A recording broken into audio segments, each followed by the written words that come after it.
Բարև ձեզ, Վարշավայից իր աշխատանքն է շարունակում ՎՏՀ Հայաստան Նյուզը։ Հայաստանում եւ նրա սահմաններից դուրս իրավիճակը վերլուծում եւ ներկայացնում են եվրոպական տեսանկյունից։ Տաղավարում աշխատում է Ռազմիկ Մարտիրոսյանը։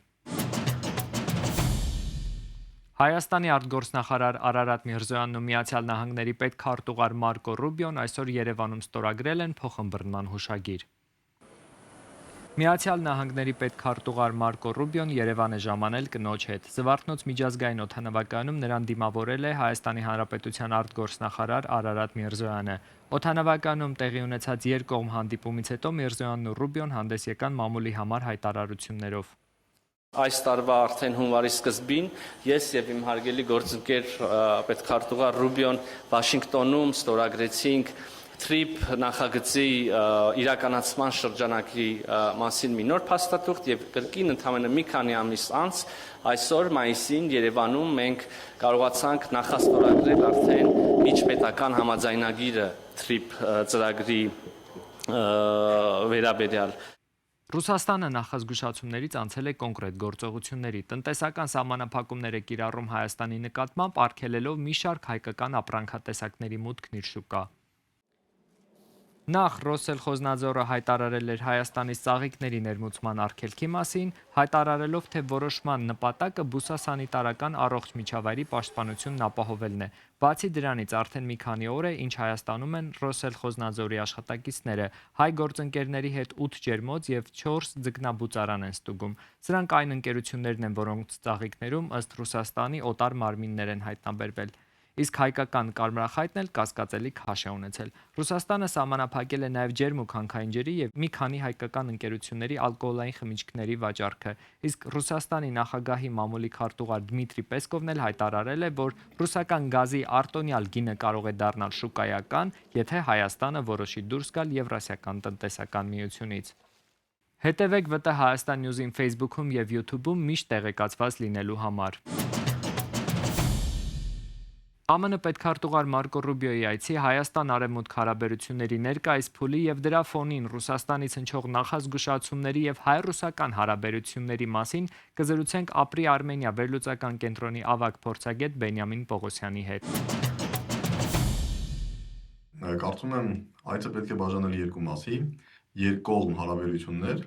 եւ իհարկե այց ուներ նաեւ ներքաղաքական կոմպոնենտ կապված հունիսի 7-ին սպասվող խորհրդարանական ընտրությունների հետ։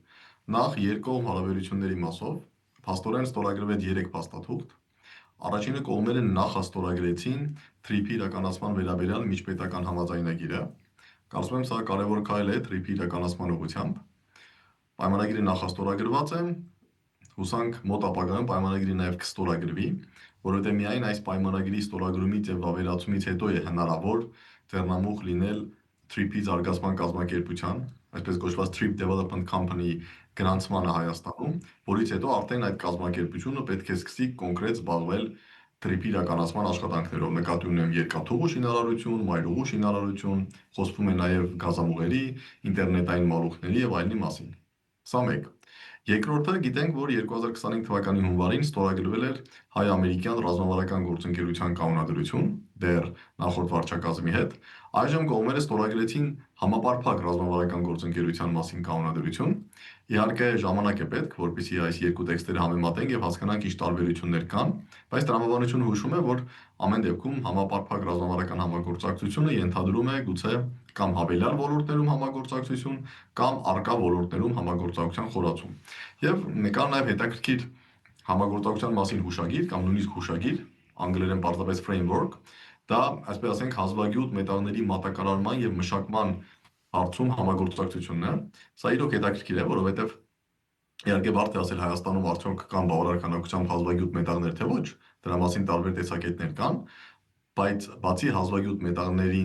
մետաղների հանքավայրերից շատ կարևոր է նաև այդ մետաղների մշակումը։ Դա բավականաչափ բարդ գործընթաց է եւ ասեմ ձեզ, որ աշխարհում Չինաստանը թիվ 1 պետությունն է, որը ունի հազվագյուտ մետաղների մշակման հնարավորություններ։ Այսինքն նույնիսկ եթե շատ այլ պետություններ ունեն հազվագյուտ մետաղներ, նրանց մի մասը հարկադրված է այդ հազվագյուտ մետաղները տեղափոխել Չինաստան մշակման համար, որը նորից եմ ասում, տեխնոլոգիապես բավականաչափ բարդ գործընթաց է, նաև որոշակիորեն հղի է նաև բնապահպանական խնդիրներով։ Ես իհարկե չգիտեմ ինչ է ենթադրում այս հուշագիրը, հազվագյուտ մետաղների մատակարարման եւ մշակման համագործակցության, չեմ բացառում, որ գուցե ամերիկացիները կցանկանային օրինակ ներդրումներ անել եւ Հայաստանում հազվագյուտ մետաղների մշակման ինչ-որ գործարան ստեղծել,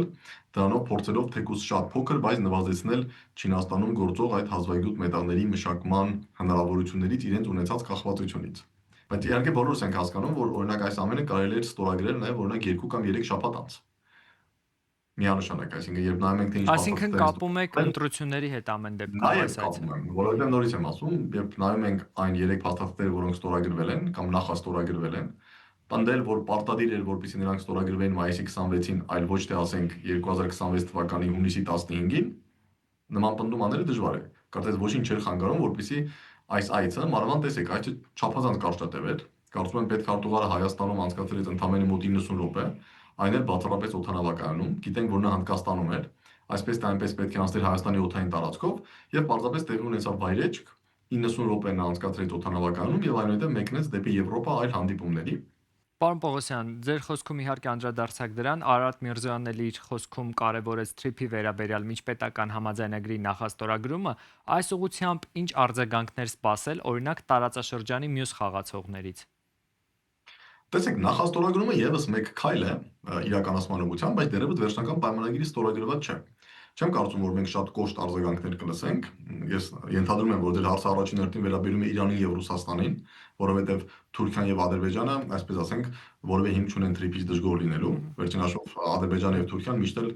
առաջ են քաշել այն գաղափարը, որ պետք է լինի անխոչնդոտ անցում Ադրբեջանի Սյունիքի տարածքով դեպի Նախիջևան։ Մեջ չեմ ուզում դետալների մեջ մտնել, թե ինչ է TRIP-ը, ինչքանով է բավարարում ադրբեջանցիներին, ինչքանով չի բավարարում, բայց ամեն դեպքում պարզ է, որ Թուրքիան եւ Ադրբեջանը դժգոհ չեն ընդհանուր առմամբ։ Ինչ վերաբերում է Իրանի եւ Ռուսաստանի արձագանքին, ապա ինձ թվում է նախ տեսնենք արդյոք փաստաթուղթը կհրապարակվի։ Մենք գիտենք, որ օրինակ Հայաստան-Ադրբեջան նախաստորագրված խաղաղության համաձայնագիրը մի քանի օր անց հրապարակվեց, եւ մենք բոլորս գիտենք այդ համաձայնագրի ամբողջական բովանդակությունը։ Սպասենք, եթե այս նախաստորագրված պայմանագրի տեքստը նույնպես կհրապարակվի, կարծում եմ Իրանում եւ Ռուսաստանում այս տեքստը կուսումնասիրեն, եւ եթե իրենց համար հանգեն այն եզրակացության, որ արդեն այս տեքստի ստորագրումը եւ այս տեքստի իրականացումը կամ տեքստից բխող գործողությունների իրականացումը լուրջ սպառնալիքներ է ստեղծում Իրանի կամ Ռուսաստանի անվտանգության համար, այդ դեպքում արդեն երևի մենք ինչ-որ կոնկրետ քայլերի կսպասենք, որպեսզի a. կամ նրանք փորձեն կանխել պայմանագրի ստորագրումը, b. պայմանագրի ստորագրումից հետո փորձեն կանխել դրա իրականացումը։ Հայաստան-Արևմուտք հարաբերությունների ներկայիս փուլն ինչպես է գնահատում եւ դրա ֆոնին Ռուսաստանից հնչող նախազգուշացումներն ու տնտեսական սահմանափակումներն ինչի կարող են հանգեցնել։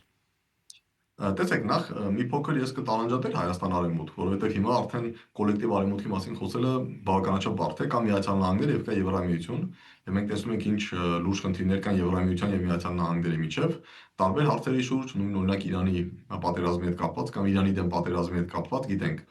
ինչքան դժգոհ էին ամերիկացիները գոնե որոշ եվրոպական պետությունների պահվածքից։ Հետեւաբար եկեք տարանջատենք, կա Հայաստան-ԱՄՆ հարաբերություններ եւ Հայաստան-Եվրամիություն։ Եվ ինչքան էլ Ռուսաստանը սկսում է արդեն դժգոհել նաև Միացյալ Նահանգներից, մենք վերջերս հայտարարություններ ենք լսում, որ Միացյալ Նահանգները չի կարողանում ստիպել, որպեսզի Ուկրաինան կատարի այն պայմանավորվածությունները, որոնք ձեռք էին բերվել ԱՄՆ-Ռուսաստան 2025 թվականի օգոստոսի Ալյասկայում կայացած հանդիպմանը, բայց ամեն դեպքում ռուսական, այսպես ասենք, ուղերձները Միացյալ Նահանգների եւ Եվրամիության հետ կապված իրականորեն տարբերվում են։ Եթե Եվրամիությունը ներկայացնում է Ռուսաստանի բացահայտ թշնամի,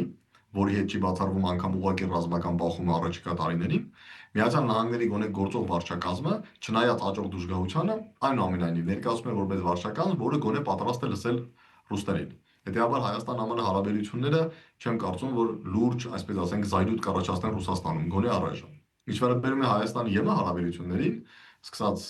անցյալ տարի ազգային ժողովում ընդունված այդ օրենքից, վերջացրած Հայաստանից անդադ հնչող հայտարարությունները, որ մենք ընտրել ենք ինտեգրման եվրոպական ուղին եւ ինչ որ մի պահի ենթադրաբար 10 թեմակներ անց դառնալու են Եվրամիության անդամ, սա բնականաբար Ռուսաստանին մեղմ ասած չի գոհացնում եւ մենք այո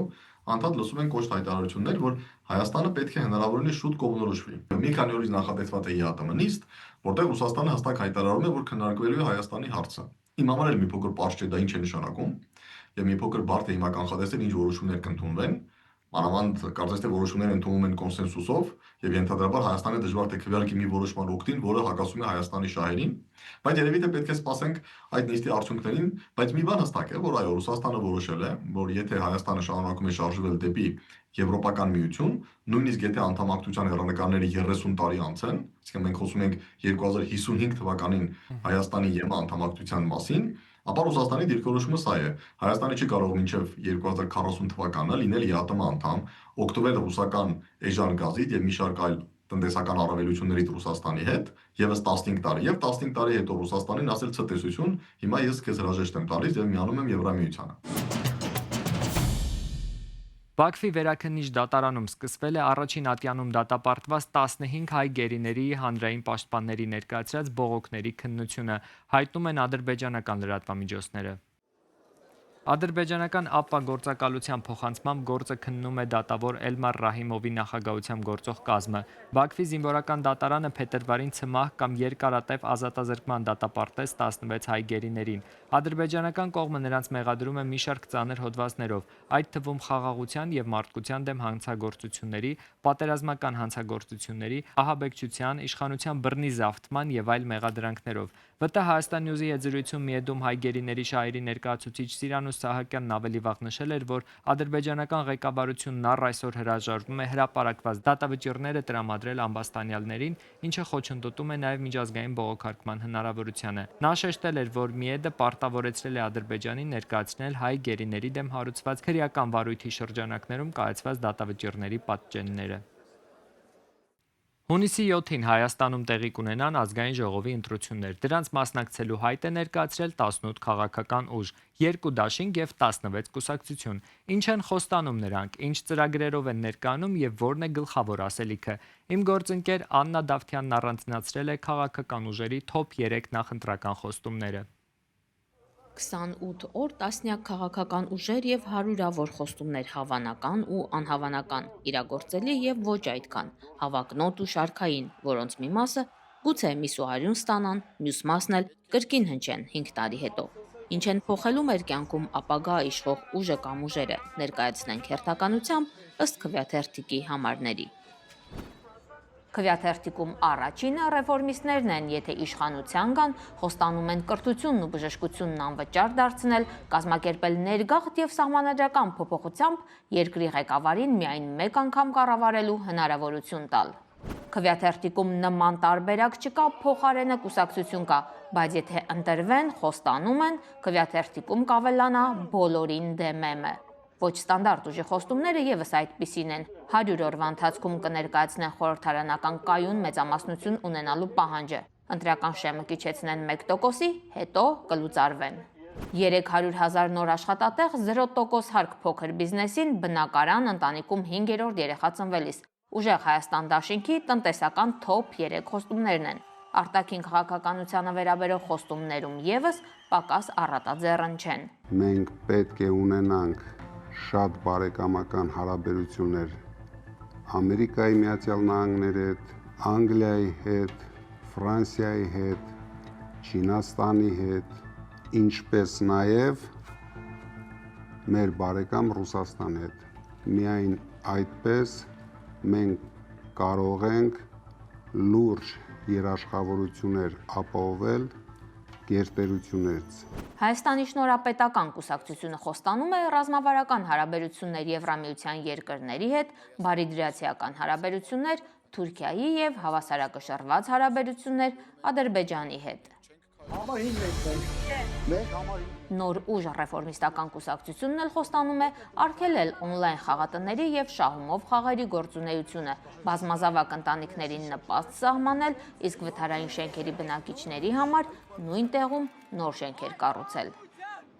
Միասնության թևերը խոստանում է ստեղծել բարձր տեխնոլոգիական պրոֆեսիոնալ բանակ, ադրբեջանական օկուպացիայից Հայաստանի տարածքների ազատագրում եւ գերիների իրավունքների պաշտպանություն։ Սոցիալական կյանքում գլխավորը համընդհանուր անվճար բուժօգնության ներդրումն է։ Բարգավաճ Հայաստան կուսակցությունը խոստանում է, որ բազմավեկտոր արտաքին քաղաքականության արդյունքում կապահովի երաշխավորված խաղաղություն։ Երկրում անվճար կդառնան կրթությունն ու առողջապահությունը, իսկ ամենաշատ քննարկվող սոցիալական խոստումը մինչև 3 միլիոն դրամ վարկերի ներումն է։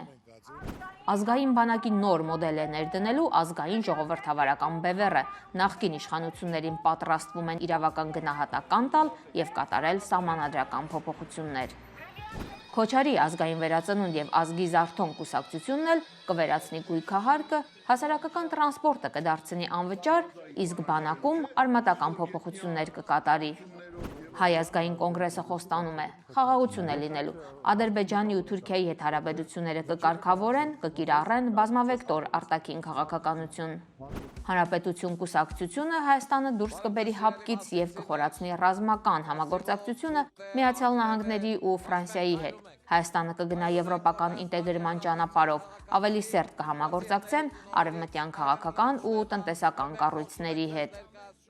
Քրիստոնյա ժողովրդավարական կուսակցությունն էլ ավանդական ընտանիքի, քրիստոնեական եւ ազգային արժեքների պահպանություն է խոստանում։ Ժողովրդավարական համախմբում կուսակցությունն էլ պատրաստվում է ուժեղացնել ժողովրդավարական ինստիտուտները, պաշտպանված կլինեն մարդու իրավունքները, պետական կառավարման համակարգը կբարեփոխվի։ Դեմոկրատիա օրենք կարգապահություն կուսակցությունը խոստանում է օրենքի առաջ բոլորը հավասար են լինելու։ Դատական համակարգն անկախ կլինի, կոռուպցիան կկրճատեն, կհաստատեն խիստ կարգ ու կանոն։ Հայաստանի եւ Ադրբեջանի միջև խաղաղության պայմանագրի կնքում սահմանազատման գործընթաց եւ տարածաշրջանային հաղորդակցությունների բացում իշխող քաղաքական ուժի խաղաղության օրակարգն է։ Լինելու է ազատ, անկախ, զարգացող, ծաղկուն, անվտանգ, խաղաղ, բարեկեցիկ Հայաստանի Հանրապետություն եւ այդ Հայաստանը երկիր մոլորակի վրա պետք է գոյություն ունենա հավիտյան, պետք է գոյություն ունենա հավիտյան 1000 տարի։ Հայաստան դաշինքը խոստանում է վերականգնել Հայաստանի ռազմական կարողությունները, արտաքին ճնշումներից զերծ քաղաքականություն վարել եւ աշխատատեղեր ստեղծել։ Մարտունակ բանակ եւ պետք է վերականգնես հարաբերությունները քո հզոր դաշնակցի հետ։ Եվ այս երկու անգամանքը միասին հանդիպելով իրար երաշխավորելու է, որ որևէ պատերազմ, որևէ մեկը ռիսկ չանելու սկսելու։ Հանուն Հանրապետության կուսակցությունը ցանկանում է ուժեղացնել ժողովրդավարական ինստիտուտները, ապահովել միջին խաղի զարգացում, արտաքին քաղաքականությունն էլ հավասարակշռված կլինի։ Լուսավոր Հայաստանը իրավական պետություն է խոստանում։ Կնվազեցնեն կոռուպցիան, կձևավորեն տնտեսական ազատ միջավայր, կստեղծեն նոր աշխատատեղեր։ Այս եւ այլ խոստումներով թեկնածուները մարզից մարզ են գնում արդեն 2 շաբաթ։ Եվս 2 շաբաթ էլ դեռ ժամանակ կա։ Խոստումներ տալու վերջին օրը հունիսի 5-ն է։ Խոստումները կատարելու վերջնաժամկետը 2031 թվականը, եթե չլինեն անկանխատեսելի դեպքեր։ Աննա Դավթյան, ՎՏՀ Հայաստան News, Երևան։ Մայիսի 26-ը Վրաստանի անկախության տոնն է։ Ուղիղ 108 տարի առաջ Թբիլիսիում ազգային խորհրդի նիստում միաձայն հաստատվեց Վրաստանի անկախության մասին ակտը։ Վաղ առավոտից ամբողջ Վրաստանում տեղի են ունեցել տոնակատարություններ։ Մայրաքաղաքում եւ 12 այլ շրջաններում մոտ 600 նորակոչիկ զինվորական երթում է տվել։ Ազատության հրապարակում տեղադրված բեմում ելույթ են ունեցել կառավարության ներկայացուցիչները եւ Վրաստանի պատրիարքը։ Օրն ամփոփվել է ընդդիմադիր դաշինքի կողմից կազմակերպված բողոքի ցույցով։